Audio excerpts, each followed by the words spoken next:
बच्चों, let's see this question. Three particles A, B, and C are thrown from the top of a tower with the same speed. किसी tower के से जो है same speed से फेंके जाते हैं.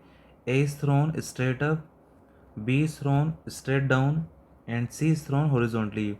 मतलब A को ऊपर फेंका जा रहा है, B को नीचे फेंका जा रहा है और C को जो है हॉरिजॉन्टली फेंका गया है.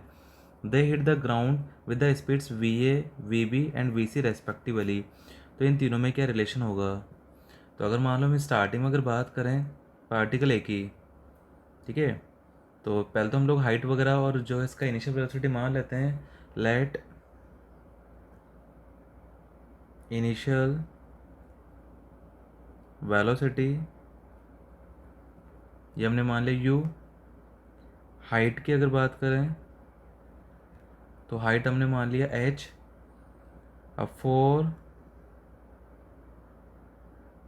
पार्टिकल ए, अगर पार्टिकल ए की अगर बात की जाए, ठीक है, तो जैसे ये तो बिल्डिंग हो गया,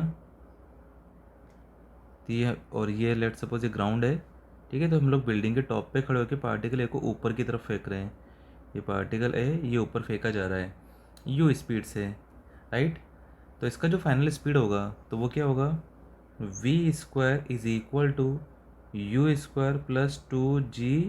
हाइट हमने h मान लिया इसका 2gh, ठीक है. तो यहाँ से ये वी ए ये क्या आ जाएगा? ये आएगा root of u square plus 2gh. This is equation number 1. इसके बाद हम लोग बात करते हैं फॉर पार्टिकल बी. अगर बी की बात की जाए तो ये टावर सेम हाइट का टावर है, ठीक है, लेकिन अब बी को जो है बिल्कुल नीचे फेंका जा रहा है. यू से इसको हम लोग नीचे की तरफ फेंक रहे हैं. तो इस केस में जो वी बी स्क्वायर आएगा, मतलब ये वी बी, तो फाइनल वेलोसिटी डाउनवर्ड होगा ये. तो इसको हम लोग यहाँ पर नेगेटिव ले लें तो माइनस का v B square is equal to, अच्छा यू बी क्या होगा इसका नेगेटिव, तो माइनस ऑफ यू स्क्वायर, ठीक है. अब प्लस का 2, अब जी डाउनवर्ड है, ठीक है. और हाइट भी क्या यहाँ पे डाउनवर्ड है. तो ये ओवरऑल क्या बन जाएगा? दोनों जगह साइन माइनस आएगा तो ओवरऑल तो क्या बनेगा? ये प्लस ही बनेगा. मतलब इसको आप चाहो तो माइनस का जी ले लो और इसको माइनस का एच ले लो.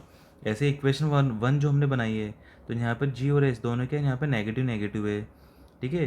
क्योंकि आप लोग जो स्टार्टिंग पॉइंट है ना उसी को आप 0,0 अज्यूम कर लो, तो डाउनवर्ड डायरेक्शन हो जाएगा नेगेटिव, अपर डायरेक्शन हो जाएगा पॉजिटिव. तो यहाँ से वी बी क्या मिलेगा आपको?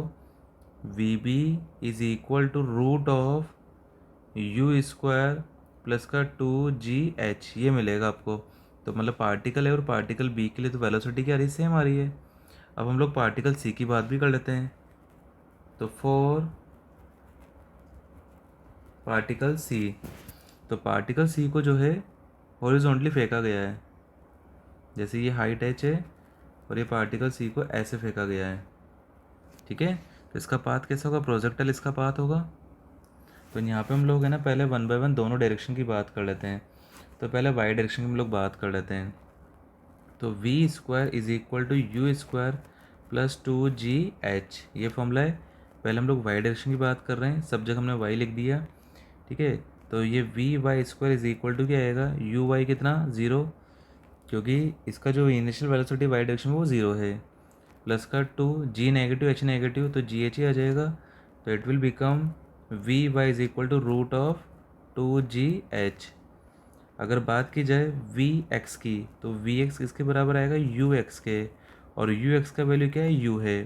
तो यहाँ पे वी जो आएगा ये आएगा root of v x square plus v y square, ठीक है. तो ओवरऑल क्या बनेगा? ये root of u square plus 2gh यही बनेगा.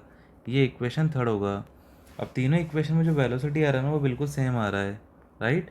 तो इसका मतलब तीनों स्पीड क्या होंगे यहाँ पे टकराते वक्त? जो कोलिजन का जो टाइम ऑफ कोलिजन जो स्पीड होगा वो क्या होगा? तीनों स्पीड यहाँ पे सेम होगा. तो ऑप्शन ए ये करेक्ट होगा यहाँ पे. So I hope you understood this question. Thank you.